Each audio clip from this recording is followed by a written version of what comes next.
甲你讲哦，这个《鲁冰花》这本书，伊本来就是一本恋爱的小说啦。哈？鲁冰花敢不是儿童小说？你哪会讲伊是恋爱小说？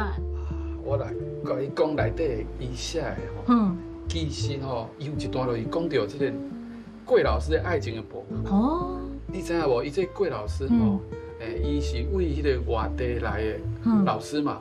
但是啊，伊后来这嫁娶了吼，伊有熟悉两位老师，一个姓汪，一个姓林，拢甲伊有一寡恋爱的迄个描写的关系。哦，啊，伊就其中啊，这个姓林这个老师其实是当地这个议员的查某囝。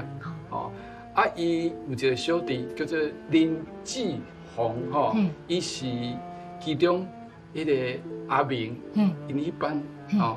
甲伊同款的同学，啊，常常甲伊比较来比较去，啊，内底嘛有写了足侪即个桂老师吼，后来伊离开即间学校吼，甲别个地方去的时候，伊同款有甲即个林老师有个同批呢，哦，为这批内底内容啊，就会看到因两个人即个恋爱的这个关系，都写出来。